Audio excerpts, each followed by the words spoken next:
Good afternoon, everyone. Welcome to another episode of College Blitz here for another, late lunch special like last week. I'm here with my boy Q.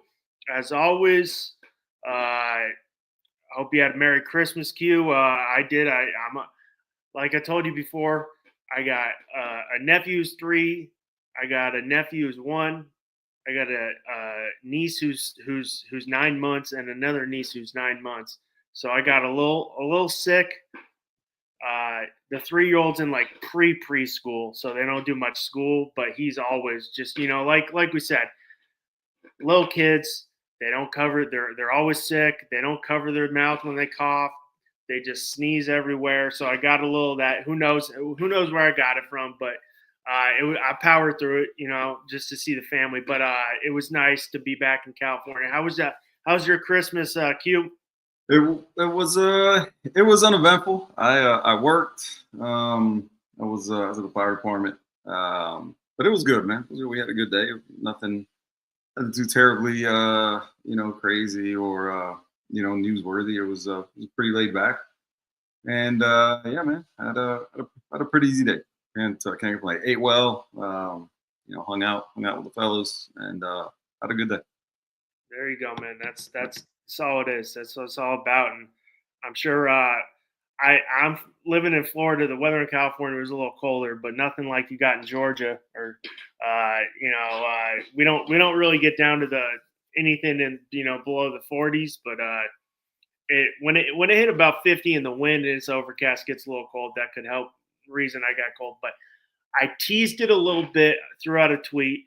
My boy Q didn't like it or retweet it. I don't know what's up with that, but I really don't care. I'm like, whoever sees it, sees it, whatever. It's not. I'd rather. Honestly, I'm not really a big fan of X or Twitter. I'd rather do like in face or at least here where I'm like, hey, if I'm gonna talk some shit to you, like I'm gonna do it behind at least. At least here, I'm like, you can talk shit back to me. I'm behind the screen in Twitter. I can't talk shit. So I'm not like a huge fan of Twitter, but I wanted to get it out. We had a little change, a little confusion. But I put out a little teaser. Do you, in my opinion, round 2 of the playoffs, and I'm with Dan Lanning on this, should be at the home venue. I think we got these teams who worked their ass off all year to get the top 4 seed. Indiana going undefeated, Ohio State losing by 3, losing 1 game, Georgia losing 1 game to Alabama, Texas Tech losing 1 game to Arizona State. Worked all year to get that top 4 bye, and those fan bases don't get to see their team at what's at their home venue. What's the home field advantage for any of these teams? Going to these neutral site games, what's the benefit of playing? You work all. Indiana, which has been great the last 2 years. It's not a football school. When would Indiana ever have a game like that? The amount of money that they could have brought in for that university if they had a home game. I just think, a round 2 venue like that, I think I'm with Dan Lanning. I don't agree with Dan Lanning a lot, but I agree with Dan Lanning that these games should be played at the home venue. Yeah, the new 12-team playoff obviously has. I think there's a lot of fans behind it, and also there's some detractors to it, right? I am not one of these people who is mad at getting more teams in. I think just like I'm with you in terms of Dan Lanning, I'm kind of hit or miss with him. I think if he's your coach, I think you like him. Obviously, he's a fiery guy. I think he's a guy who brings a lot of energy to the team and to, his pregame talks and to his postgame talks and to interviews and everything like that. He's a fiery guy. Obviously took his cues from Kirby Smart for a lot of years and everything like that. So obviously, Kirby Smart's kind of the same way. But again, I don't agree with him on a whole bunch, but I definitely agree with him on this and that. Obviously, there's a benefit to being a top 4 seed and landing a bye in the first round, but then also you don't benefit in it in the way of getting a home playoff game, right? And You saw last year, and I think last year, obviously, there's some some things that obviously have changed from year to year, right? That the reseeding and everything like that, which so it's a little bit different than last year. But again, you saw what happened last year, right? Your top 4 seeds did what? They got the first round bye, and then subsequently landed in the second round, and all 4 of them lost, right? So again, there's a couple reasons, right? Then there's some context needed behind that, but at the end of the day, if you're a top 4 seed in the NFL, right? Or let's say let's go with the top 2 seed, right? The top seed, because there's 7 teams that make the playoff in each conference. If you're the number 1 seed, you not only do you get that first round bye, but then also you benefit from being at home the entire playoff, right? And so that's something that you don't get in college, and college they're doing something interesting in that it's like you're constantly changing, right? You've gone away from the previous model, from the previous bowl system model, and now you're transitioning to this kind of more NFL model, while at the same time not having those top teams benefit from getting home game, right? So you've gone to a new system while trying to keep your popular bowls names alive and recognized, right? Because you have the Orange Bowl, being played, the Sugar Bowl, the Cotton Bowl, so on and so forth, right? And so it's like you're moving, into this new era while also kind of trying to keep, some of your the previous traditions and your popular bowl games alive in name alone, right? Because now the affiliation to those bowls has changed based on the playoff system, right? And now it's not a conference affiliation like it was previously. Now it's a playoff that's determining who's in those games. So again, I definitely would be not thrilled if I was a top 4 seed, had a bye, and had to go on the road to a neutral site game to play. It's not ideal if you're one of those teams. Obviously, the teams that are not a top 4 seed, probably by the same token, really don't mind it, right? You have a Miami team that had to go on the road to one of the toughest environments in the country to play in, and they go from that, in the first round to now in the second round, being on a neutral field indoors, with a 50-50 crowd, or, I would imagine Ohio State will probably have more fans there, but I would imagine, I expect Miami fans to definitely, represent and turn out, for that game, even if it's not 50-50. But, again, I think it just depends on what, on where you land in terms of fandom and the whole deal. But I think at its core, when you consider the top 4 teams, where they finish, they're being rewarded with a first round bye. You expect to come off that bye and be at home and not have to travel, if you're Oregon, all the way to Miami, right? And if you're if you're Georgia, have to go to, not terribly far, to New Orleans, right? And so on and so forth, right? So, if you're Indiana, having to go all the way to where the Rose Bowl, right? And so, again, it's just one of the many things that I think college football still has yet to fix. Even though, again, I think most people like the 12-team format. I know you're one of them that doesn't, but I think more football, more happy, fans. I feel like, but I think it is one of the things they do have to fix moving forward, is finding a way to give these teams with a first round bye incentive. Not incentive, but rewarding them with a home game given their stature. I mean, I get it in some circumstances about money. I mean, you look at the Rose Bowl, has 89,000 plus venue seating, so it's a money thing. But you got an Indiana team who went undefeated all year, is going to have to travel half the country to go to the Rose Bowl. And California. If you know anything about Alabama, it's going to be a heavily favored Alabama fan. I mean, I think the Indiana fans are going to show up. But if you know anything about an SEC team, especially Alabama, they travel. I'm just I just like, hey, you're the best 4 teams. I think college football should change it. I think we saw a little change from year 1 to year 2. I still think they'll probably do a little change next year with some of the group of 5, because we definitely, as a great a story it was for Tulane and JMU, did they deserve to make it after the performance we saw? Yes, JMU did put up 34 points, but that was unfortunately garbage time. Tulane, who lost 45-14, lost 45-10 to Ole Miss in the regular season. So I think in that circumstance they got to make some change. I would say I hate the 12 team. I like it in the circumstances this year. I wish they put the best 11 teams in. We didn't have the best. We had the best 10 teams for sure, but we didn't get the best 11 teams. Because you're always gonna you got to give the group of 5 one slot. I hope not 2. So I hope they change on that circumstance. My issue last year was like, hey, we got 12 teams. There's not 12 teams who can win the title. There might have been 4. This year it's different. I think if you put in the 12 teams, I'm telling you, Notre Dame would have had a shot the way they were playing to win the title at the end of the year. But that's what happens when the ACC had a very down year. But I did like the not giving the top 4 conference winners the automatic top 4 seed. Hey, you play in the SEC, you play in the Big Ten, which has been one of the best, probably the best conference in college football in the recent, in the last couple of years. In Ohio State, hey, you lost to Indiana. You're still one of the best teams in the country.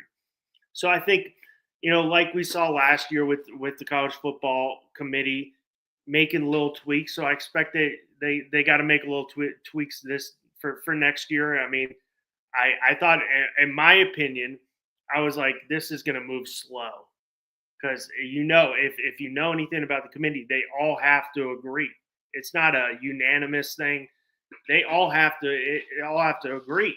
So, but we did see some movement where it was like, hey, it doesn't matter if you win your conference, it's the top 4 get the bye, which is good. I'm happy about that because I think that's deserved. Did Boise State last year deserve a bye? I was a great. Boise State had an unbelievable year, but if you saw their conference and their schedule, did they deserve an automatic bye? So I think we'll see some changes, and I hope we see some changes. I'd prefer, in my opinion, to have Notre Dame in there. Not saying Miami obviously deserved to get in that head-to-head win, but I think Notre Dame was one of the best, 11 teams in college football. I think it would have been a better week 1, but I am hopeful because of the quick changes we did see from year 1 to year 2 that maybe we have a little more faith in committee to make a little more tweaks here and there to make it better. Because I do think, in my opinion, the 12 team is probably the best format where it's, if you keep on, which we'll probably get 16 teams like you've mentioned and like we've mentioned on here. But in my opinion, if we keep on, if the college football keeps on expanding it, are we just diluting the system? That is, in my opinion. Are we just giving so I do think 12 if this is the format, 12 teams is probably the perfect format in certain years. But I'm a little more hopeful that we can see some more tweaks going into next year. I'm stoked for this week because I think we got some great games. We got one game. Was it tomorrow? So real quick before we move on to like the list of game. So the in terms of the 12, yeah. You look at the 12, and obviously the 2 group of 5 teams getting in is a little bit of an anomaly based on how bad the ACC was. So remember, it's the 5 highest ranked conference winners get in, right? And so that was because of what it is, that was going on this year in terms of the ACC. The 2 group of 5 teams getting in, kind of an anomaly in terms of the 12 team playoff. Now, if you move to 16 out, who knows? But in terms of the 12 team playoff and the 2 group of 5 teams getting in, for anybody watching who's like, oh, you automatically get 2 G5 teams in, you don't, right? It just happened to be that they were 2, they were 2 of the highly ranked, conference winners, so they got in, right, based on the way what happened in the ACC, right? So I don't anticipate that being a thing moving forward. I think it's definitely an anomaly. But at the same time, obviously, again, nobody wants to see 2 group of 5 teams in. And I'm sorry, no disrespect to any of those schools or fan bases, but it is what it is, man. You look at those schedules, They don't play power schedules, right? They play really, really weak teams. And so again, if in the name of inclusivity and the whole deal, right? If we want to bring in the highest ranked, obviously, which is the rule now, the highest ranked group of 5 team. All right, cool. I don't have an issue with it. But the group of the Power 4 teams have to do their job, right? And the ACC didn't, but they have to do their job in order to prevent that from happening, right? That's one. Two. I'm with. I mean, it was a freak year. I think the ACC definitely dropped the ball with their computer scheduling on how they. I mean, I get it. That's how they did it. But I'm like, and I know I saw all the stuff on X and Twitter put Miami in there. Unfortunately, they couldn't put Miami in there because that's what they had. That's what they had in place. The tiebreaker was a tiebreaker. It was an asinine tiebreaker, but that's what they had in place. It is what it is. Yeah, that's what they had in place. So I mean, they kind of shot themselves in the foot on that one because we could have, So you can't really complain on there. But my more thing is, I get you want to add one. You want to give the group of 5 a shot, which unfortunately they usually don't have a shot. They just don't, like you mentioned, they just don't play the same schedules as everybody else. But in a freak circumstance, a JMU who I really like, I love their story. You see all they get a UCLA coach. The coach goes to UCLA. Kurt Zanetti, what he's doing at Indiana. So they're definitely putting out talent. I mean, but are we going to put some parameters on, like, if this happens, like, you got to be – I mean, JMU's 2 best games were Louisville and Washington State. That's, and Louisville was in the middle of the ACC, which was down, and Washington State didn't win the Pac-12, with a 2-team Pac-12. So, I mean, I just think – I'm like, if I don't think this will happen next year. I think the ACC, which – I know Q and myself, even not even being an ACC guy or has a team in the ACC, don't have the most faith in whoever's running the ACC. But I think they have to take a quick look and realize that they gotta make some changes to their conference, parameters on that, because I mean, I think we could have all seen that Miami was, even though they didn't make the conference title, they were the best team in the ACC and did have the best shot.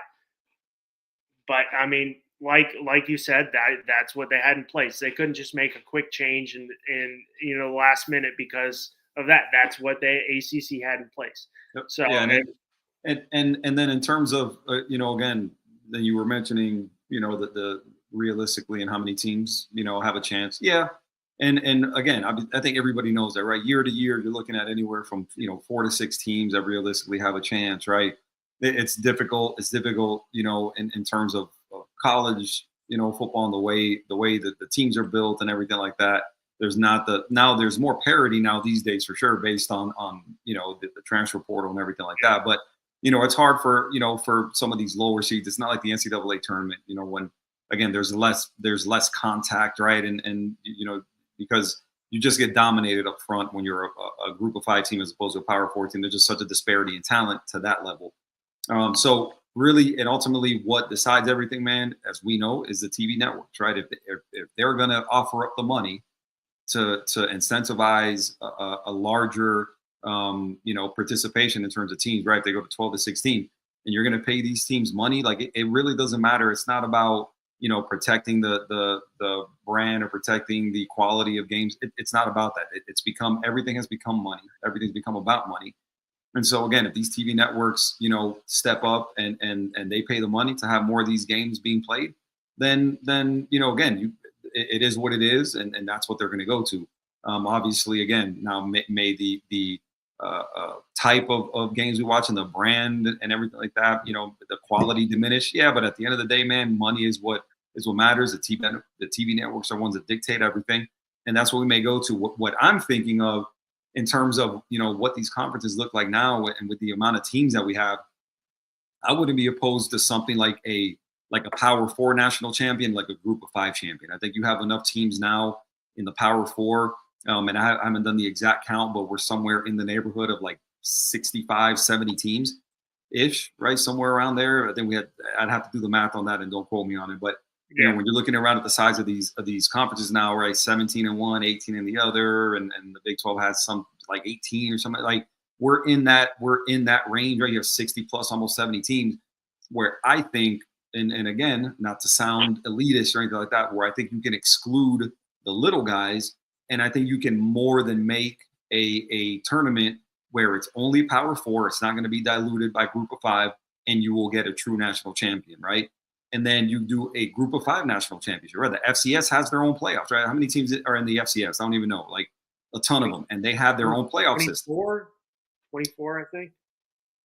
I'm not sure. I'd honestly have to look. I thought it was more than that. I thought it was like in the 30s or 40s somewhere. You know, maybe a little bit more than that. I'm not sure. But I think now, listen, you have an FCS national champion.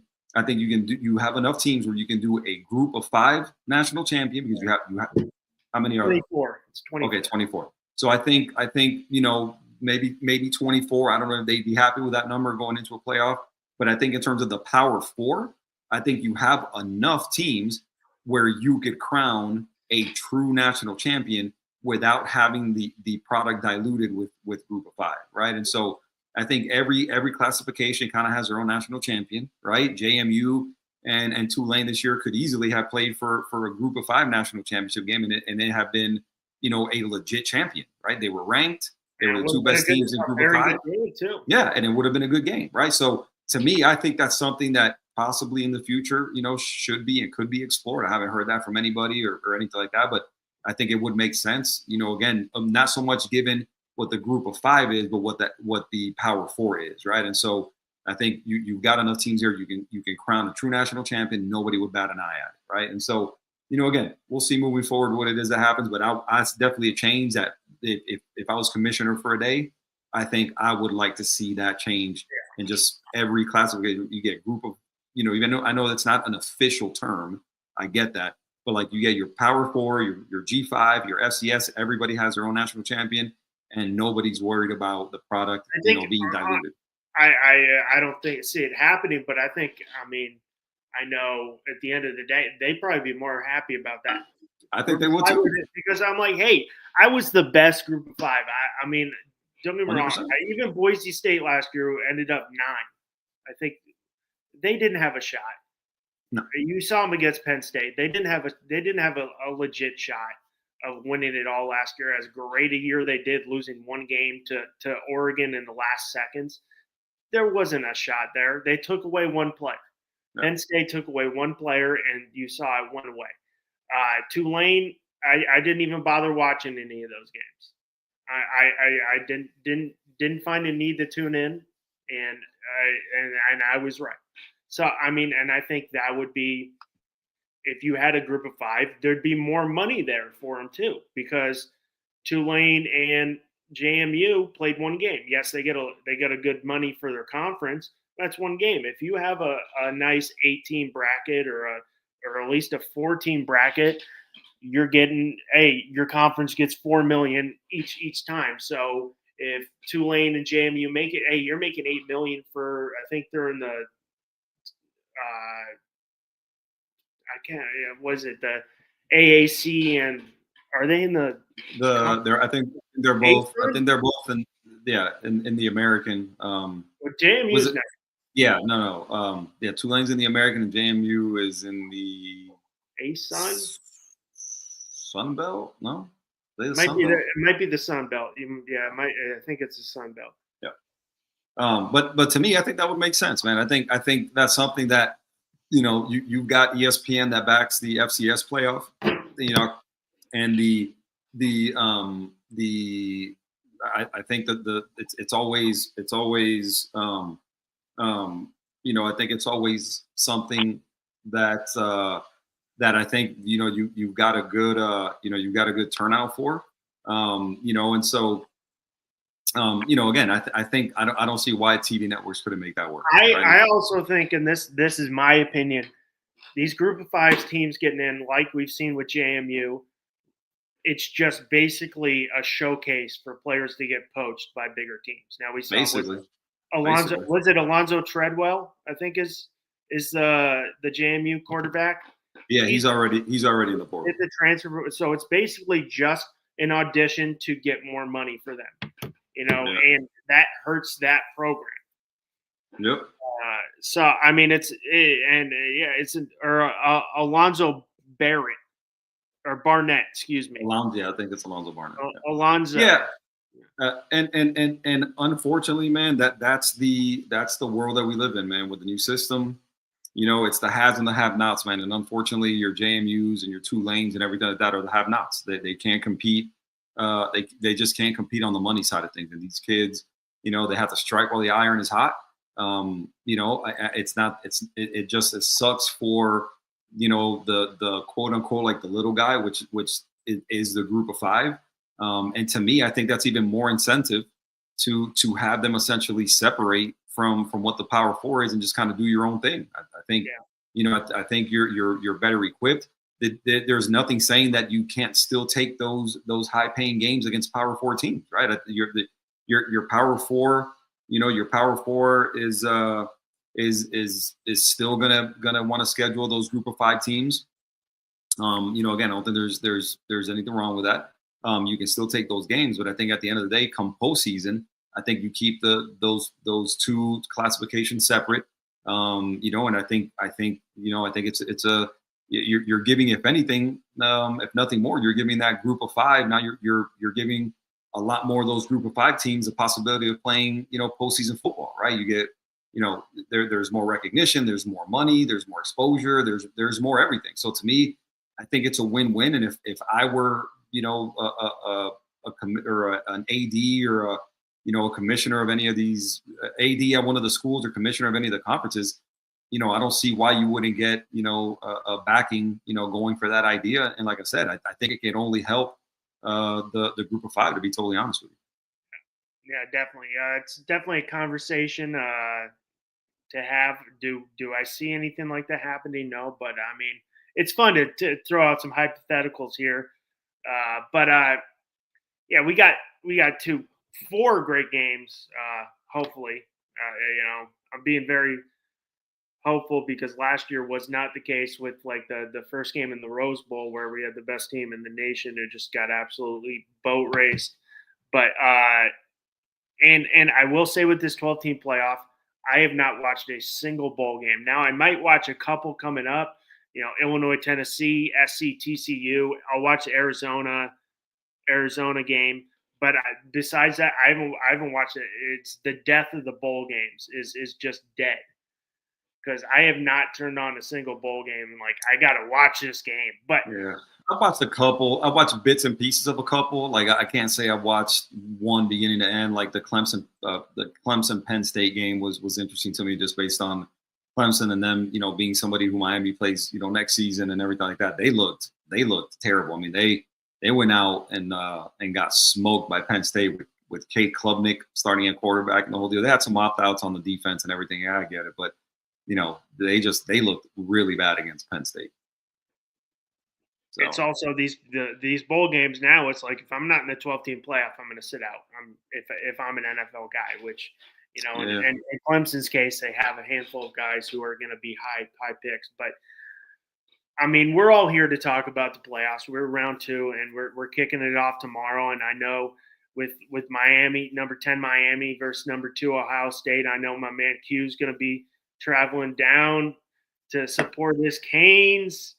I mean, I don't know if Miami stayed in Texas for the week and just said, "Hey, we're going to we're here in College Station. Might as well just stay down here and practice and drive down to Dallas or drive up to Dallas." They're in Texas. They landed a couple days ago. Okay, so they're in Texas. Yeah, they went back. It's not like the NFL, where if you go from one side, like, because I know the Niners have done that a bunch, right, where they've gone from San Francisco and they play like the Giants, and then another East Coast team, they'll just stay out there because of the I don't think in college they get the same benefit. They don't just let them stay out there a whole week or no, it was longer than that. It was how long ago was? I mean, they played on the 19th, right? So that would have been almost 2 weeks out there. So I don't think that was ever an option. That's a little long, yeah. But yeah, that's a long time. I mean, we got Miami. That's going to be a 6:30. So it'll be local time. It'll be 6:30. 6:30 local time. 7:30 Eastern. 7:30 Eastern. I mean, if you're not a big college football fan, which you definitely should be, but if you only follow the NFL, you should be watching this game because there's a lot of big time NFL talent on the field tomorrow, and there will be in my opinion, at least 3 guaranteed top 10 picks, and you could throw in 4 with with Cardinal Tate, but Downs, Bain, Arvell Reese, those guys will be. Yeah, from the Canes, you got Ruben Bain and Francis Manoa for sure, and then obviously from Ohio State. You know, he's moving up the draft boards too. Yeah, and Ohio State. I mean, I don't know that Cardinal Tate will be a top 10 pick, but definitely a first round pick. You know, Caleb Downs will be a top 10 pick. Arvell Reese will be a top 10 pick. So. Yeah. So there's and then Jeremiah Smith next year, which could be number 1 overall last year. Yeah, could be the first pick in the draft. So he could have been the first pick of the draft as a freshman. So you know. Yeah.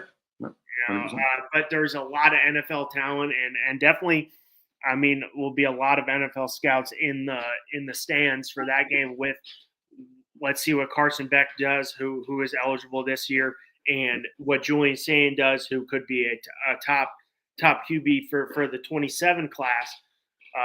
And obviously, you know, with Jeremiah Smith and what Ohio State always pumps out year in and year out with NFL talent. Yep. But I mean, I'm looking at it in this case, and I know you're going to have it's what are these Miami quarterbacks going to do against this Ohio State receiving corps? I mean, this is the best receiving corps in college football with Cardinal Tate and Jeremiah Smith. This is going to be the best receiving corps. You know, I guess it's really not saying it's the best receiving corps any cornerback duo is going to face.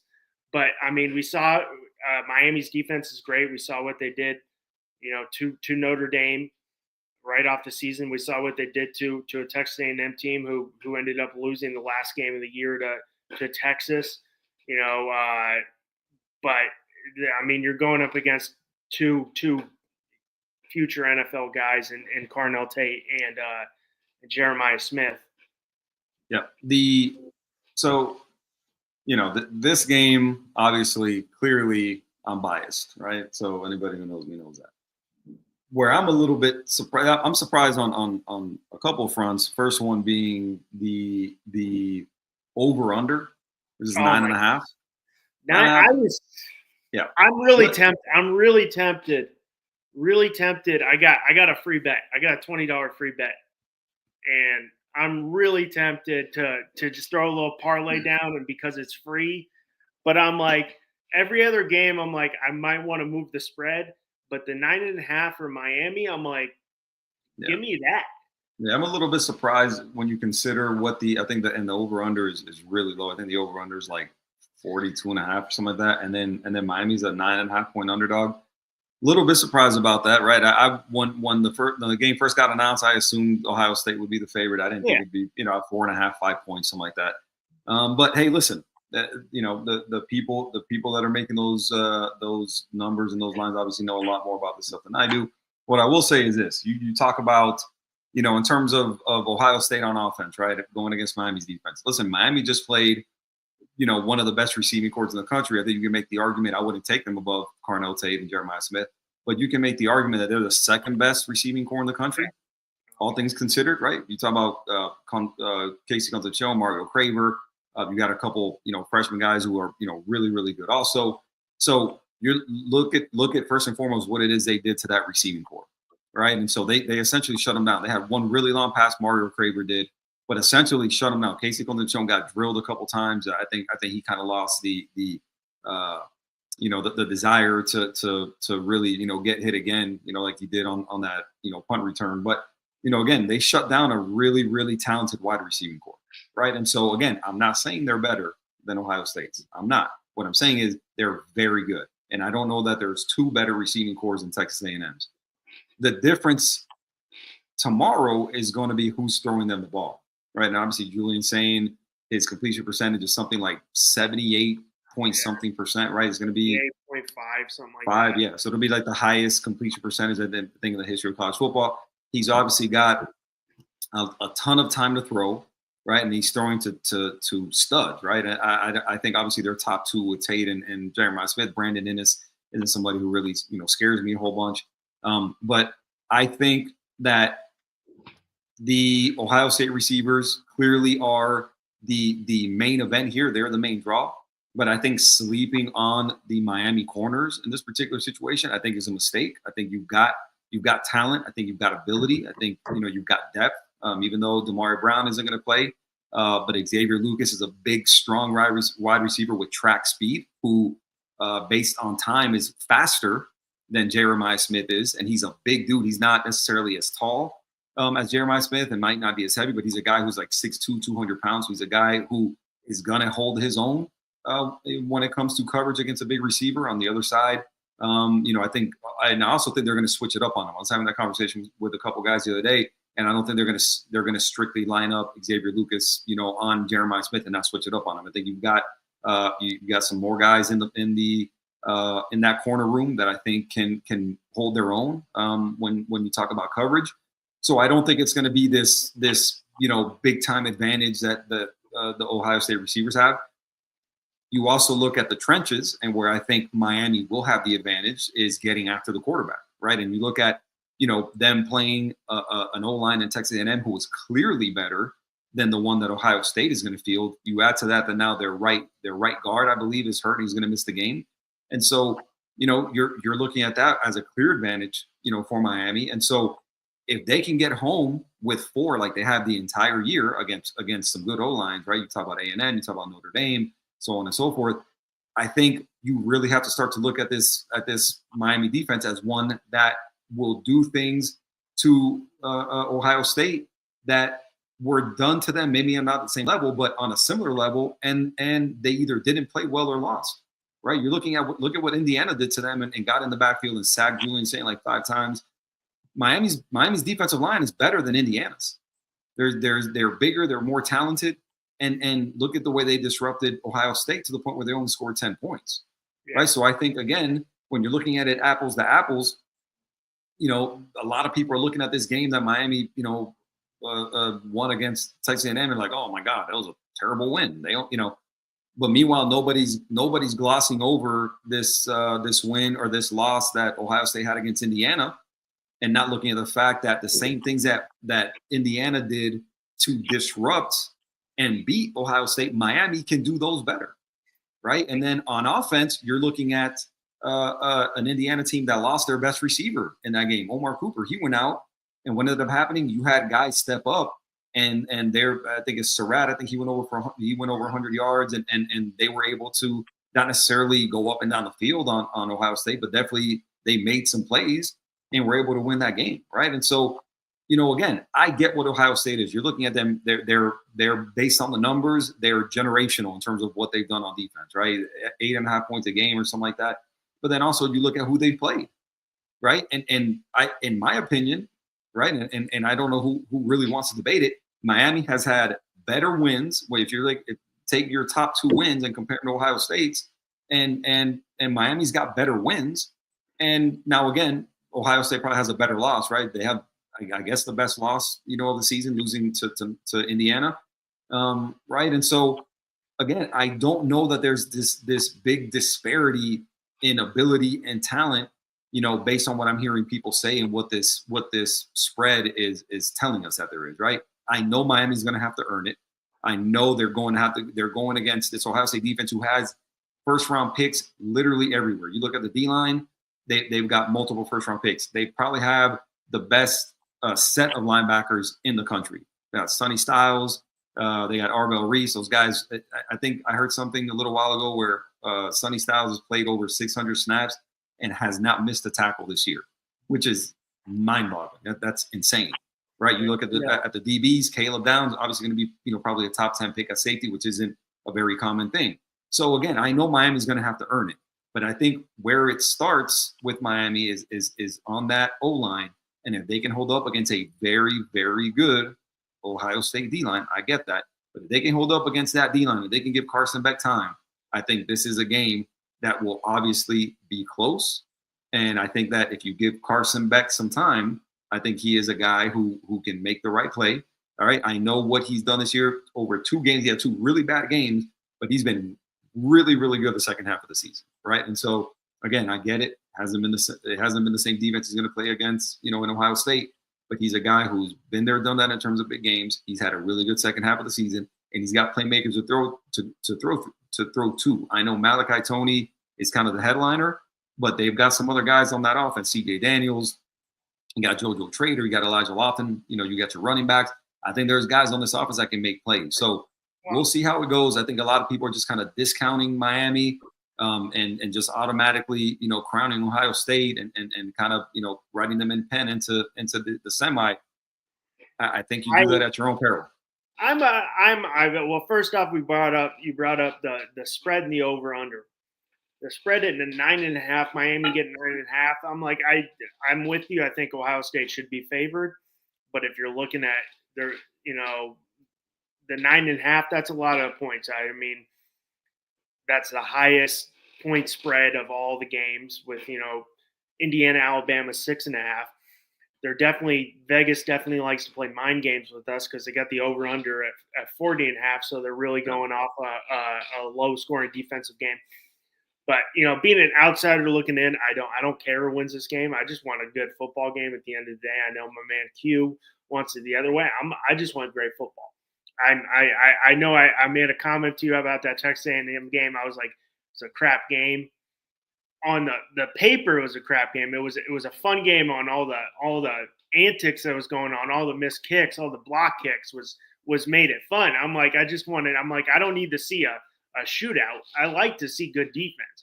I like good defense, but I'm like, just give me something. Now, I do think on what's Carson Beck going to do? You've seen 2 sides of Carson Beck. You saw the Carson Beck in the second half. You saw the Carson Beck against Notre Dame. He's great, but we've also seen the Carson Beck who has done 3 picks a game. But as great as Malachi Toney's been for Miami this year and their core, and how great Jeremiah Smith and Cardinal Tate are, it's going to come down to those trenches.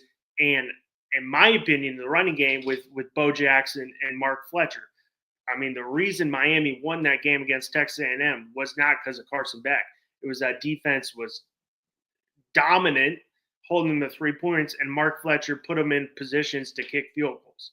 Now, do I think that's going to be happening this week? No, but I think, in my opinion, that's the 2 keys. It's going to be the trenches, who's going to dominate the trenches, and it's going to come down to the running game because we all know what Ohio State has on the outside. And yes, Miami isn't as highly touted with those 2 guys, but they have very good guys with, Malachi Toney could be the best, freshman receiver in college football. But I think it's going to come down to the running game and who's going to dominate the trenches. It's who's gonna get a gun. I got no prediction. I just think it's gonna be a great game just because the 9.5. I'm like, it's the Big Ten ACC. ACC was crap. It was terrible this year. But I'm like, Miami still was the top 10 best team in college football this year. When they did play good teams, they won.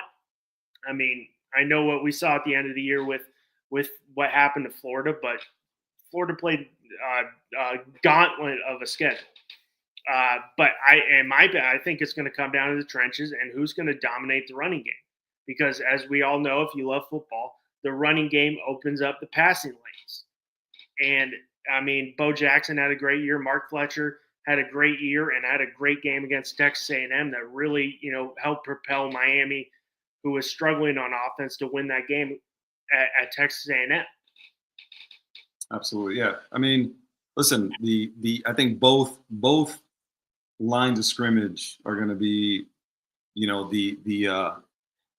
are going to be what determines the game for sure, right? I think if you're Miami, I think on defense you have to get home with 4, right? I think you have to. Julian Sain has had a ton of time to throw the ball this year. Obviously again hasn't played a defense like Miami's, so we'll see if that continues. But he's a guy who you have to get pressure on. If you let him sit back there, and if he's got he's got damn near 3 seconds to throw the ball, right, and he's throwing it to 2 studs. If the D line doesn't get home, they're going to make you pay because he's a really accurate guy. They don't ask him to do anything too terribly impressive, right? I mean, he's surrounded by the most talent in the country, right? And so if you let him sit back there, and have all the time in the world, where he's going to pick you apart, right? Because again, he's shown he's not. I don't think he's great at any one thing. He's not a great athlete. He doesn't have a cannon for an arm or anything, but he's a guy who's intelligent, is super accurate and doesn't make mistakes, right? And so if you don't get home, and you don't affect him, if you don't make him move out of the pocket, move out of his spot, then they're going to pick you apart, right? And I think that's been proven already. So again, I think it's incumbent, on the Miami D line, to get home, and then on offense, well, Miami's on offense. Again, you're going to have to establish line of scrimmage against a team that it's difficult to do that against, right? And so, again, the O-line is going to have to give Carson Beck time. When he's passing, they're going to have to open up those holes, to run through and everything. And you're going to have to do it against I think it's are they the number one rushing defense in the country? I think they're top 3 or something like that. So, again, I think they're number one in yards allowed. They give up 213 and a half yards allowed. Number one in defensive points allowed, which is 8.2. I will say you brought up Indiana. Indiana defensively as a unit is better than Miami. Now, not going off of talent, but I mean, defensively, Indiana's number 4 in yards allowed, number 2 in points allowed. Miami's number 4 in points allowed, so it's really not that big of a difference. But as a whole unit, Indiana is a better unit. Now, I think Miami's got more talent on the defensive side that we're seeing, but as a unit, Indiana is higher rated.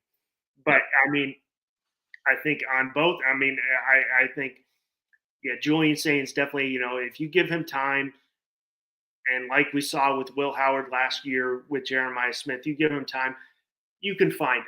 Throw the ball up, and his massive 6'5" frame. Yeah, I think he's like 6'4" or something like that. Yeah. I mean, if you give those two guys time, he'll pick you apart. But I think it's going to come down to Bo Jackson and Mark Fletcher, in my opinion. If you can establish the line of scrimmage and have that running game, and that's when we see, you've seen Julian Saint succeed, and they didn't succeed much against Indiana. That's when you see Carson Beck succeed from his time at Georgia to now at Miami. They had strong running games because you're opening up your passing lanes, because you're bringing more guys down in the box. In my opinion, I mean, I could be totally wrong, and my opinion really doesn't matter. But I'm here on this podcast, so I can voice my own opinion.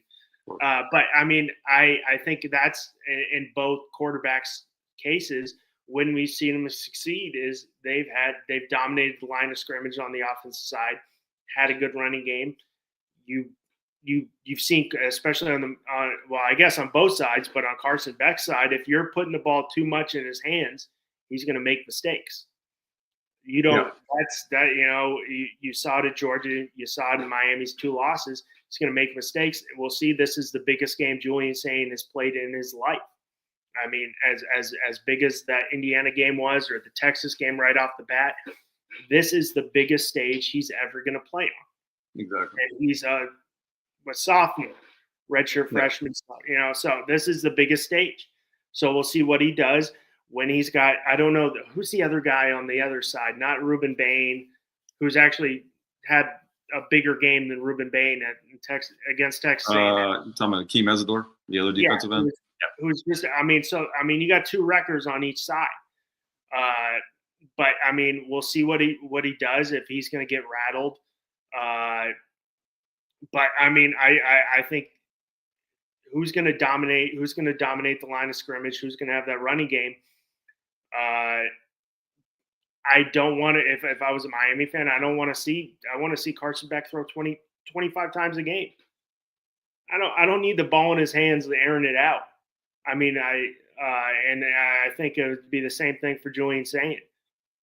I think obviously, I mean, if you're Miami, I think all things, being equal and ideal, I think, you'd want to be. I know me personally, I definitely would prefer to see him being under 25 pass attempts for the game, right? And I think when you're looking at why that would be, then that would mean they're running the ball really effectively, and that mean they're having their way on the line of scrimmage, right? And so I don't think this is a game where you want to see Carson Beck throwing the ball 30 times.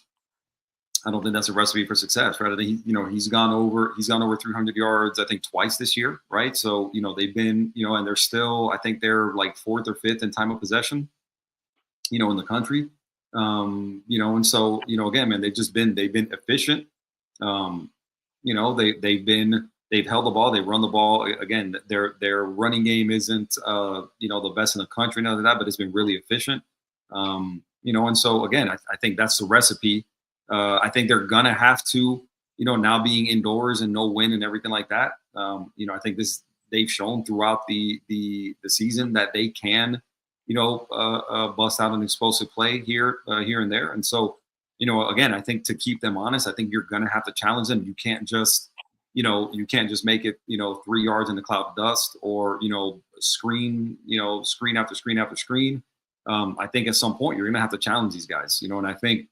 They don't have many weak spots on their defense, but I think their corners, I don't think are corners who necessarily scare me, and I don't think they should scare Shannon Dawson, the OC at Miami, or these receivers, or Carson Beck. I think when you have the playmakers you have in Miami, I think you're equipped to challenge these guys.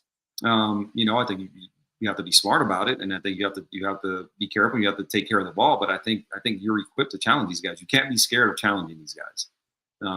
So again, I think if that's the case, and I think everything kind of playing off, the running game and the play action, I think they're in a spot where they're going to be able to do that.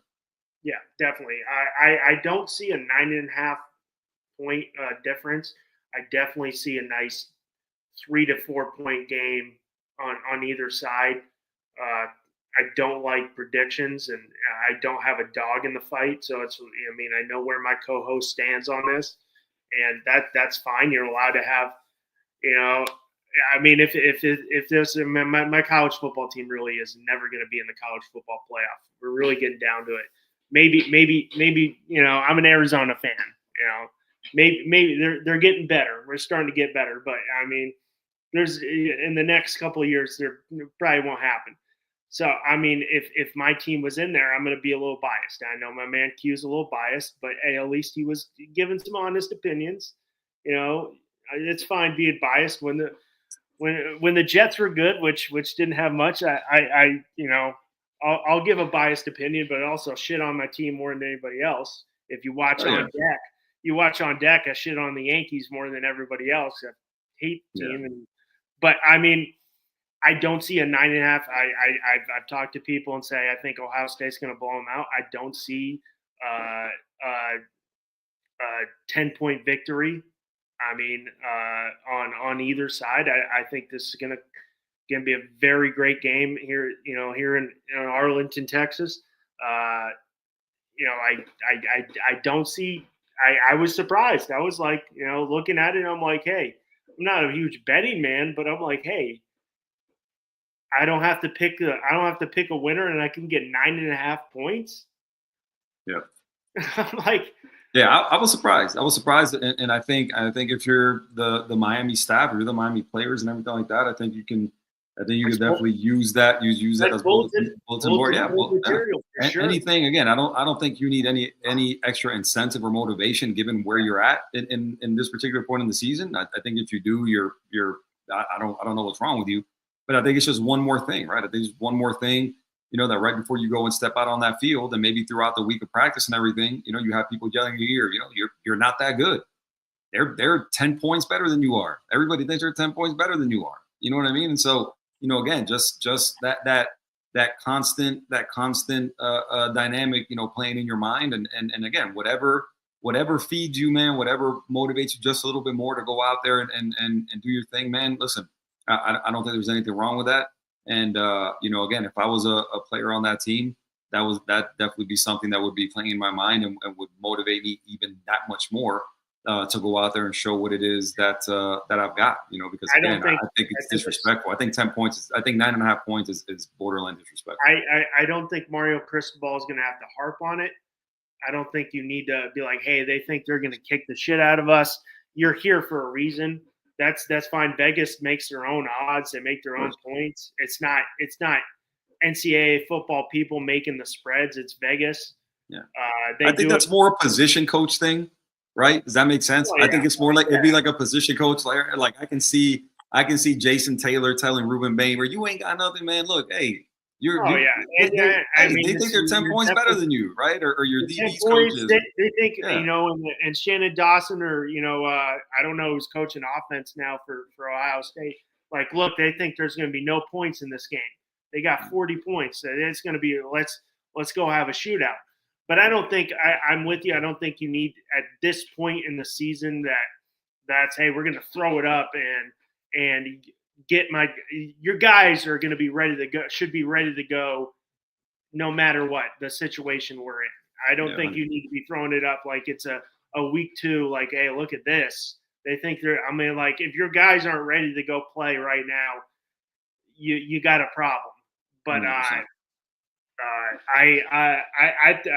was a little surprised. I don't see that happening. I'm ready for a great game down here tomorrow in Arlington. I know my man Q's jacked up, getting those tickets because for some reason a couple of these games were pretty low, and we're gonna talk about the next one down here, down south of me, south of you too, but a couple hours south of me in Miami, which Oregon, number 4 Texas Tech, number 5 Oregon. You could get tickets like if you're in Miami, you want to watch a football game, you could get tickets for $40. It's probably a little more than a Miami Dolphins ticket, but Bobby's gonna kick you off, man. Bobby knows it. Bobby always goes at me too, and it's fine. But Bobby knows when it comes down to it, I'll be unbiased. But I mean, you could if you want to go watch a college football game, you could get the cheapest ticket they got is $40, and you could probably get a game day. Right before they keep on going down because they're trying to sell more. Because I mean, Oregon and Texas Tech both very far. They both coming a long way, and that's the big thing, right? That's another thing when you talk about, again, going back to our first topic and talking about your home field. That's what you don't get when you have a home playoff game. Those tickets are gone. Those tickets have been gone, right? And on the initial market, right? They may be available on the secondary market or whatever it is, but I mean, these are tickets that just haven't been accounted for really on any level. And you're looking at them, for $40 when you're talking about a college football playoff quarterfinal game between 2 really good teams. And so, again, if you get a natural home game, you have way less of that happening. Yeah, and we saw that with Texas A&M. I mean, I know seeing it on Twitter, a lot of the Miami fans fighting for tickets. I mean, and Kyle Field is massive, and they're still fighting to barely get tickets. Mm-hmm. So you don't have that, and Oregon's traveling all the way across the country. Texas Tech's traveling very far to get, not as far, but pretty far to get to Miami. So I mean, you definitely don't get it. But I mean, I think we've both been on the same page this year on Oregon. They just have not. They haven't proved anything to me. Yes, you won your first playoff game. You beat Penn State in a whiteout. What have you proved in Oregon? I mean, yes, you lost the best team you played. You lost to, and it wasn't it was a 10-point victory on Indiana's side. It's definitely gonna. We'll see what the Big 12 does because Texas Tech didn't have the greatest schedule. I mean, you did lose to Arizona State, who wasn't even in, the top 3 of the Big 12. Now you did beat BYU, you did beat Utah. So we'll see what they do. Also, there is, NFL implications here too. If Dante Moore continues to have a good game, does he declare for the draft, which is now 2026, a very weak NFL draft class. So, I mean, there's that on the line now. I mean, Dante Moore could be the first quarterback off the board. That's a legit consideration right now. He's gaining more and more traction. Going up the first round and possibly being a top 2 or 3 pick. I think I think if he does declare, I don't know that he's worse than a top 3 pick. And I think, it really is up in the air when you consider, kind of, what the particular flavor is to who's ever picking at the top of the draft, right? I think, in terms of ability, I think, right now at this point, I'd have to consider Dante Moore kind of the better prospect. I think he's got the higher ceiling. I think Mendoza, has maybe just a high floor, right? I think he's a guy who, again, he's got all the intangibles, right? He's a guy who's a great leader, well spoken. He's always gonna represent the franchise in the best way possible, all that stuff. And again, not to say Dante Moore, wouldn't be that, right? But I think, Fernando Mendoza is elite when it comes to those particular traits. You also look at what, Mendoza, his big numbers have come against, the not so great teams, right? When he's played, kind of like the better teams on their schedule, he really hasn't been great, right? I mean, he won the Heisman. He was like 24th or 25th in passing yards in the, in the country and everything. So kind of an interesting pick for me, and I don't know that he's this slam dunk prospect that some people are making him out to be. They're talking about the Giants possibly trading Jackson Dart in order to have a chance at Fernando Mendoza. I mean, I don't know. That's a different topic for a different day. But in terms of Dante Moore, I mean, he's a guy who again, I think based on how weak this quarterback class is, I think he's a guy who, if he declares, I don't see a scenario where he gets out of the top 5, to be totally honest with you. I don't see a scenario where he gets out of the top 3. Yeah. And again, I'm just being, because looking who's in the top 3, we got as of now, it's the Raiders at 1. Giants, I don't think they're going to move off of Jackson Dart. I find it hard, but this is what you see when you have a poor team and a new quarterback. There's a lot of change. That the GM didn't draft that guy. That's not the head coach's guy. Exactly. So you don't know. The Jets. There is that for sure. Yeah, the Jets at 3. I mean, we all see what they're putting out right now. They need a quarterback. I don't know how I feel about that being a diehard New York Jets fan. And dude, as a Jets fan, I wouldn't be mad at Dante Moore. I don't think I'd be disappointed. I think if Dante Moore's there, you gotta get a serviceable NFL quarterback and sit him for a year, because we have seen college quarterbacks come in to the NFL, start right away with limited playing experience. Dante Moore has one full season and played some at UCLA his freshman year. And we saw that with the number 4 pick with Anthony Richardson, who, can't stay healthy, but he had limited game action at the collegiate level. So if that's the pick of the Jets, please give me a guy who can be a veteran guy who can come in and sit him down for a year, like you've seen with Aaron Rodgers and Pat Mahomes, where they can learn. Yep. But the Jets really don't do the best job of developing quarterbacks they draft. So I don't know. But, I mean, I don't know. Think of this game. What is it? 2.5, I think it is right now. I think the last I saw was 2.5, and the over/under is 51.5. Which is good. Texas Tech's defenses are really good. It is legit. Yeah. And we've messed up. It's Jacob Rodriguez. I've messed that one up like every week. Really? What have you been calling him? I can't remember. Yeah, I know, because I've heard people say J-Rod and all this other stuff. Yeah, it's Jacob Rodriguez. Maybe I messed it up. Maybe not. It's I'm all over the place today. But I mean, 51. Texas Tech's got a great defense. Oregon's got a great defense. I don't know where I lean this game. I think. I'm of all the games. This is of the 4. This is the one I'm definitely most up in the air about. Obviously, the Miami Ohio State game, I'm biased.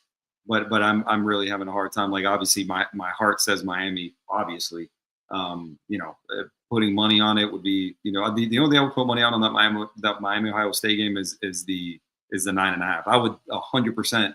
Even if Miami doesn't win that game, I would take Miami, plus 9.5 without a doubt. This one right here, I'll be honest with you, man. I'm really, really torn. I'm not sure what to make of this game because I think when you're looking at both teams.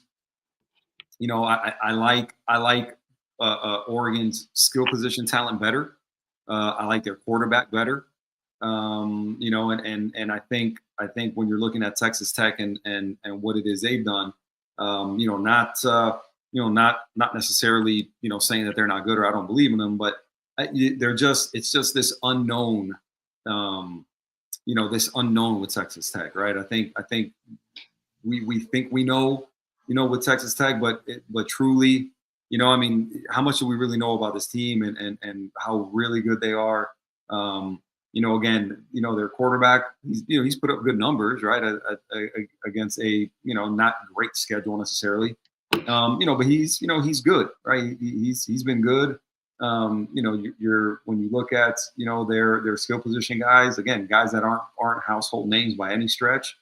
Jacoby Williams put up 785 yards, 6 touchdowns. I'm sorry, he's running back Jacoby Williams. Cameron Dickey is another guy, right? Who's run for 1,097 yards, 14 touchdowns. He's had a really good year. Caleb Douglas, our wide receiver, 845 yards, 7 touchdowns. But I think they make their hay on defense. That's kind of their calling card is defense. And I think they've got more than enough defense to make this game really interesting. I think Dante Moore, this will really say a lot. I think if Dante Moore goes out and really kind of lights up Texas Tech, I think the momentum for him to enter the draft, if it's not already there, I think will definitely be present after that. So honestly, man, to me this is a total toss-up game. I would tell you that I would go with Oregon just based on I know more about them, but not because I think wholeheartedly that they're going to win this game. I think it's a total coin flip for me. Yeah, same here. Well, I think we both agree on the coin flip there. We move down to, in my opinion, the best venue for a bowl game or a playoff game, and I'm with Joe Klatt on that one. Well, I don't agree with all the time. It should be at the Rose Bowl every effing year. The best venue. You think of New Year's Day, I think of the Rose Bowl. The sun coming down behind the San Gabriel Mountains. 89,000 people there. I love the Rose Bowl. And also, Keith Jackson. R.I.P. Keith Jackson, R.I.P. to the best to ever do it. Keith Jackson will always be in my mind in terms of like growing up watching college football. Any game at the Rose Bowl with him, he had to be on it. I don't know when. In 2006, I was going in, so I was going to be in high school next year. So I was like 13, almost 14. When I hear Keith Jackson's voice, and this is Texas USC, which is arguably probably the greatest college football game we've ever seen, which, could be off the record books because of what happened with Reggie Bush, which got, erased. Now he got his Heisman back, which is fine. When I hear Keith Jackson say the granddaddy of them all, I'm just a kid again. I'm like, it is the great, and I'm with it. It should be at the Rose Bowl every year. When that sun comes down behind the San Gabriel Mountains, it's a great venue. Going there is a nightmare. The Rose Bowl, I will tell you, it is not an easy place to get to. It is way out there. It is not easy to park. It's not easy to get out of. You're in the middle of Pasadena you're on a golf course. You're going through a neighborhood to get there, a very nice neighborhood, I might add. Getting out of there is a nightmare because if you go the wrong way, you're all the way effed up, going the wrong way, trying to get back to the freeway. I've done it before, but I love the Rose Bowl, and I will say I love the comment. Keith Jackson, the greatest of them all, that voice, the amount of games I miss him I need to hear him and I miss him. I'm not a huge sports guy. I really don't like sports announcers anymore. But Keith Jackson is one I miss 100%. But we got number one. Indiana's got to travel a long way facing number 9 Alabama. Alabama had a great game getting that win in Norman against Oklahoma. And we've all seen Alabama's definitely had an up and down year. Indiana, you've got Kurt Cinetti of what he does. I know people probably don't like Kirk Cinetti, but I know people don't like, he's from that Nick Saban coaching tree who don't like Nick Saban, but I kind of like both those guys, like the Jim Hardballs, that they're like, hey, this is who I am. I'm a dick. I'm gonna shit talk. I'm gonna go on my team, but I'm not gonna change myself for anybody. This is who I am. Like with Saban, I'm like, yeah, Saban's kind of an asshole, but that's who he is, and he doesn't change himself for anybody else. He's like, you play the way I play. I want you to play. You can get the hell out. Cinetti kind of gives me that same mind. I'm gonna ride or die with my team. I think I'm the best team. He doesn't change himself for anybody else. So I'm like, I don't care if Cinetti's kind of brash and a little, arrogant, but that's who he is. He doesn't change himself. But I mean, we've got the pedigree and the blue bloodness of Alabama against the upstart Indiana, who got, Fernando Mendoza won the Heisman, who's if like we said, I think not the best Heisman. We probably one of the worst Heismans we've ever seen this year. But for a guy who represents the Heisman brand, is a perfect guy because he will represent, college football and the Heisman to the utmost, potential. This is the guy that, he represents the brand. But, I mean, we've seen what Alabama did. Alabama was definitely up and down. Ty Simpson, we've spoke about here was, first 6 games considered the best quarterback in college football and could be, the top quarterback off the board. But we've also seen what Alabama's done. Ty Simpson fell off, and they definitely didn't have a running attack this year. I think their other receiver was Cooper. So they have Omar Cooper. They have Omar Cooper's good. Chase Surratt. Yeah, Surratt, but Cooper's good to go. Yeah. He's right now we got in Alabama getting 6.5 and 48 over under. Yeah, man. It's they got that was 6.5. It's 7 now. So Alabama's getting 7. Looking at an over under 48.5.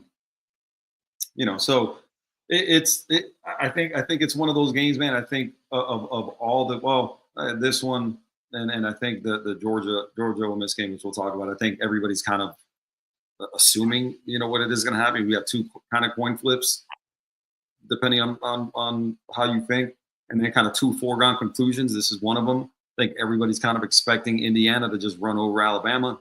I think Alabama limped into the playoffs. And started off really slow against Oklahoma. I think if they do that against Indiana, I think they're going to get boat raced. But again, they did it against Oklahoma. They were able to kind of bear down and win that game when it looked like Oklahoma was going to run away with it. I think very different offenses in terms of ability when you compare Oklahoma and Indiana.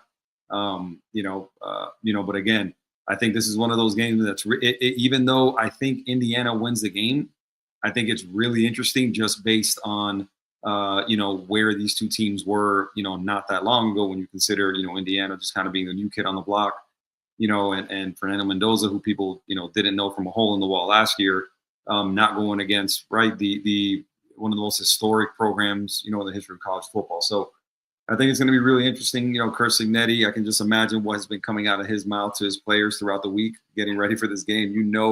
He has been talking just an obscene amount of shit, coming into this game. So, I would love to have been a fly on the wall to hear what these talks have been like. But I think overall, man, I think it's an interesting game because, again, of what everybody just assumed is going to be the case. And who knows? I think, Alabama, like to take a boxing term, I think is a live dog. I think they always got a chance. But I think oddly enough, I think of the line of scrimmage, I don't know that they're going to be able to hold up. Ty Simpson had a really good first half of the year, didn't have a good second half of the year. And I think Indiana's going to be able to disrupt Ty Simpson enough where, I think you're going to be able to force him off his spot and make some mistakes. The Alabama receivers have not been, as good as maybe they were last year when you consider Ryan Williams, who was the second best freshman wide receiver in the country. Has not been, good this in his sophomore year, has been basically non-existent over the last couple of games. And so when you look at the way these teams match up, I don't like the matchup for Alabama. No. And I've got Indiana winning this game. I mean, yeah, I think it's going to be. I mean, you're going to go up against the number 2 defensive team in points allowed per game with 10 points per game, number 4 defensive team in yards allowed per game. They give up 257 yards allowed per game. So I mean, I think that defense is just way too much. I do think Indiana gets this game, but it's also, I mean, it's the big dog going against the Chihuahua. I mean, it's Alabama, who has been college football in the last 20 years. If you think college football, you think Alabama. Now, you don't think Caleb DeBoer when you think Alabama yet. You think Nick Saban, but it's still, I mean, Alabama has been there, done that. Ty Simpson, even though he hasn't played in these big games, has been there. He's been on this roster for a long time. So I don't expect them to get rattled. But I think this Indiana defense might be too much. I mean, Ohio State's one of the better offense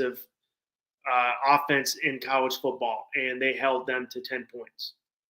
Yep. And I mean, Julian Sain he's 78.4% completion passing rate, which is, like you said, the best ever. Ty Simpson is not at that level.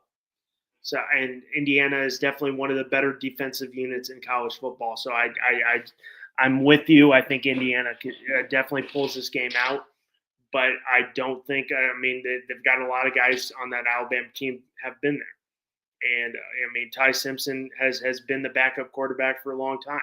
He's getting a full taste, but I don't think he's going to get rattled. But I don't know if Alabama's front seven is going to be. Alabama's line is going to be able to handle that Indiana front seven. Yeah, it'll be really interesting. Again, it's rare to say that Alabama will be outmatched on the line of scrimmage.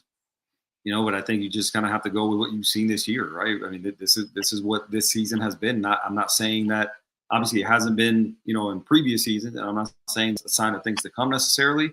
But I think when you take this year and you're looking at it in terms of being unbiased and the whole deal, I mean, you have to say that in Indiana on the line of scrimmage has been better than Alabama. Alabama has struggled to run the ball. Alabama has struggled to protect Ty Simpson at times, and so and then on top of that, when you're looking at the Ty Simpson, who he's throwing to, those receivers, again specifically Ryan Williams, I don't know that they've been what they've been advertised to be this year.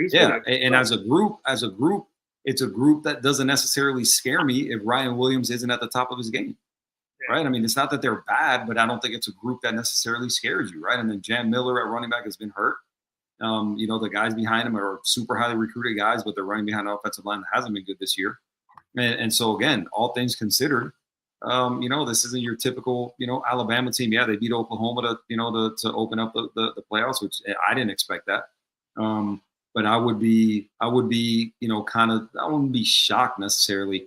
I'd definitely be kind of surprised if they beat Oklahoma. So that's why, or I'm sorry, if they beat Indiana. So to me, again, I think this is a game that Indiana wins. I got them kind of running away with it, in the second half. And, again, this will just be, another year where now in Alabama, people are going to wonder now if Kalen DeBoer is the right guy, just based on, that Alabama has been spoiled for so long. But I can already see it, man. They lose this game, and the chirping, everything is going to start. I think we can both agree with the NIL has even the field to now we're seeing teams like Indiana. You're seeing more teams in college football have a shot. I mean, Indiana's a basketball school. I mean, to have a shot. Now, I think on the other side, you need to change some things up to make the NIL, to make the transfer portal a little less crazy. But with this form, with the way college football is now we're starting to see teams who don't have who in a regular year wouldn't have a shot. And yes, the 12 team helps. That now we're seeing Indiana, which is having a great 2-year stretch with Kurt Cinetti, running the show there. Who would have thought Indiana and football ever? But the last 2 years, they've been, a top 12 team, and this year they're the number one team in the nation. So it definitely has helped even the field out where it's not, hey, it's the SEC and most of the time the Big Ten and the other two. Now it's, hey, I mean, it's made it more a level playing field for everybody because of the transfer portal and of the NIL. Everybody has the same advantages now. Who may have more money, and I know my man Ed Orgeron, Coach O, was saying, "Hey, we were paying players before they were paying players." Came out and said that, which was hilarious because everybody knew it, but everybody knew it. Yeah. Nobody wanted to say it, but yeah, I just don't think they can handle this Indiana defense.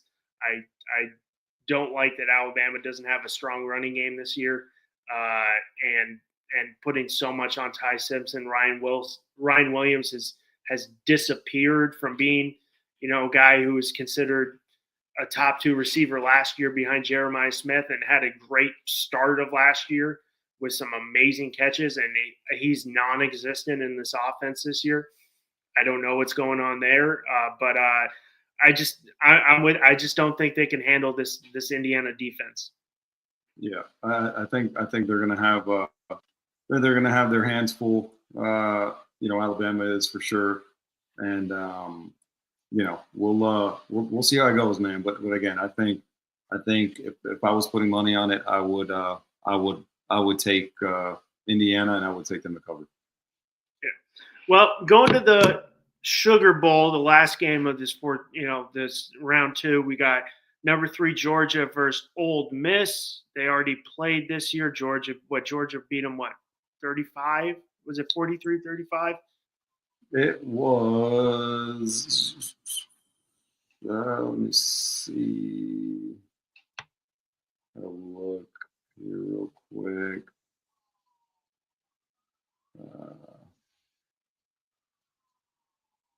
Cannot. 43-35, yes. There you go. Yeah. That was a get. I pulled that one out. I wasn't looking at that one. But, I mean, Georgia coming in strong. Gunnar Stockton definitely proven my man Q from the I Hate Football podcast wrong this year. They're coming in losing one game, which probably could have won against Alabama. They should have won that game. They should have won that game. Yeah. The defense is looking strong. Gunnar Stockton's definitely, had a solid year, 2,600 passing yards, 23 touchdowns. I mean, you got Nate Frazier, I think it is. Yeah, Nate Frazier. Nate Frazier is their number 1 running back, 861 yards. A solid number 1 receiver in Zachariah Branch. He's got 744 receiving yards. On the other side, it's definitely on the other side. You go to Ole Miss and you go, hey, look, you give this little guy, which I guess technically he's little for a quarterback, but also the little guy coming from a small school, a shot, and he can compete. You can find talent at the D2 level with Trinidad Chambliss coming from Florida State, and he's had a very good year. But I mean, this is where Kirby Smart in Georgia. This is their bread and butter. Yeah. They listen when you talk about the way this rivalry, if you want to call it that, it's definitely been more of a one-sided deal. With Georgia having won the majority of these games, they've outscored. Georgia's outscored them by 25 points, on average in the last 3 times they've met. Obviously they beat them at home. Carson Beck was still the quarterback there. Ole Miss beat them at home.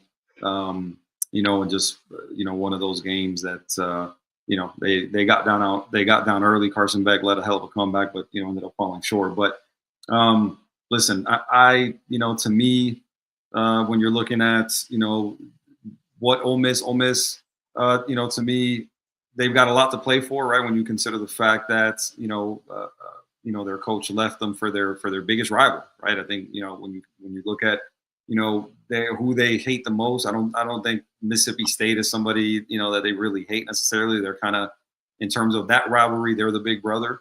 But obviously, in terms of a competitive rivalry, they consider LSU as their most hated rival, and now you talk about Lane Kiffin, going there to coach, and so I think these guys definitely should have a chip on their shoulder, and I think they've got enough offense there. They kept the majority of the offensive staff, in order to to coach this game and to call the play. So I think that helps them. I just think, man, this is, like you said, man, Georgia's bread and butter, man. This is when Georgia shows, why they're Georgia and why they're one of the best teams in the country. When the postseason hits, man, they just kind of play their best ball. And so, to me, I've got Georgia winning this one. What did we say? So it's 6.5, over under 56.5. Yeah, man. I mean, I can see this being a little bit closer, maybe than what people think. I think Ole Miss has enough talent to make this a close game. But ultimately, man, I've got Georgia winning this one. Let's say they don't cover. I'm feeling generous. Yeah. Let's say they don't cover, but I've got Georgia winning this game. I would be tough to put a 6.5, taking that on Georgia. I could see a 6-point victory. Yeah, I'm in that 4 to 5 range.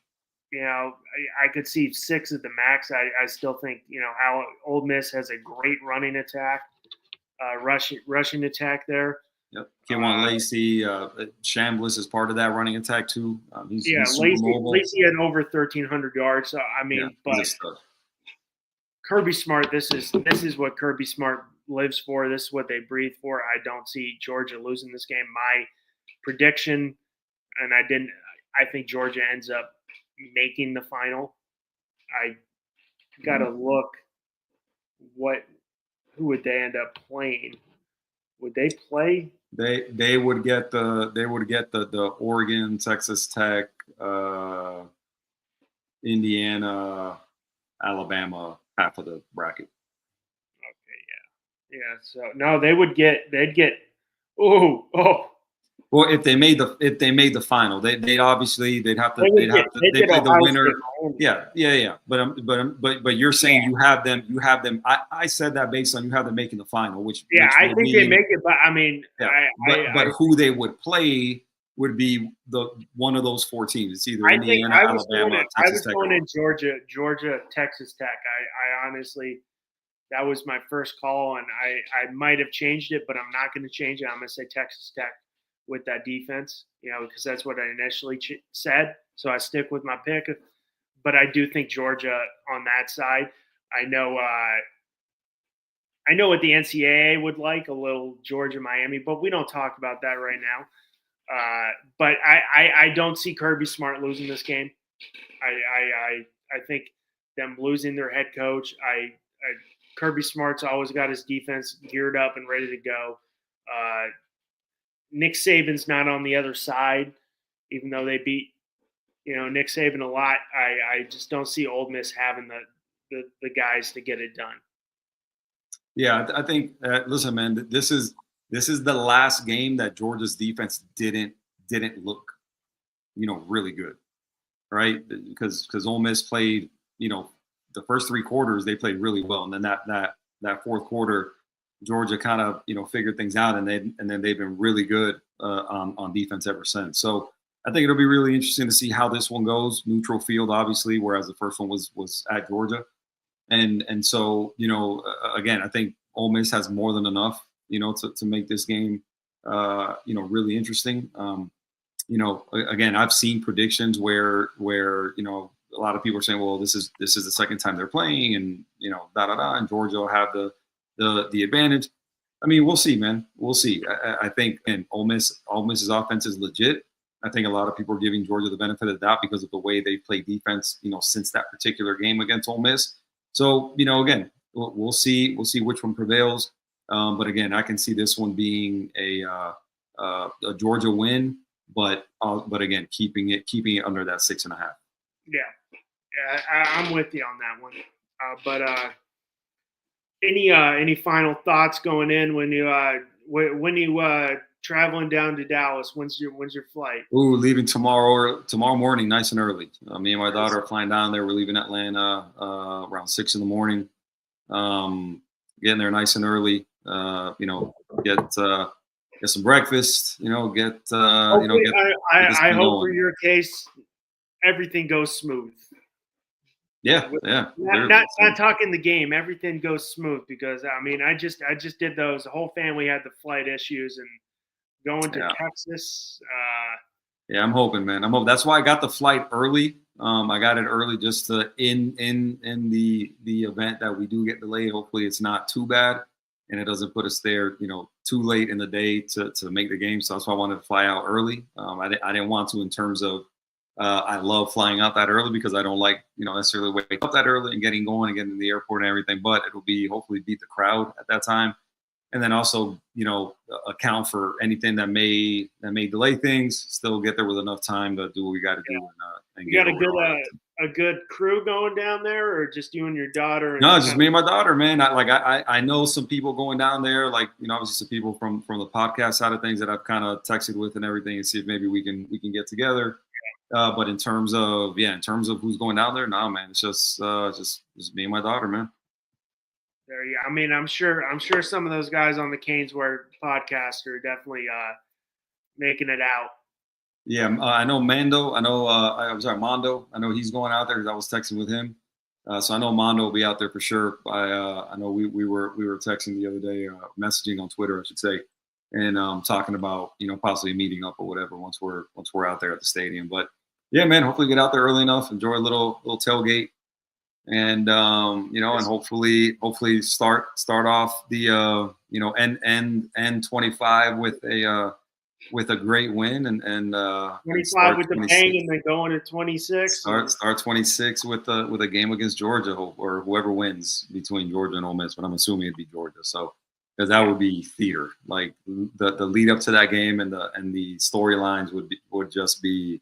Oh, yeah, and you'd be in Atlanta. You'd be in the basic. I know it's not Athens, but that's Georgia territory. That's Bulldog territory still. Yeah, I've already told a couple of people if that game happens, I'm going to get blocked on a lot of pages on Facebook. So we'll see we'll see how it goes.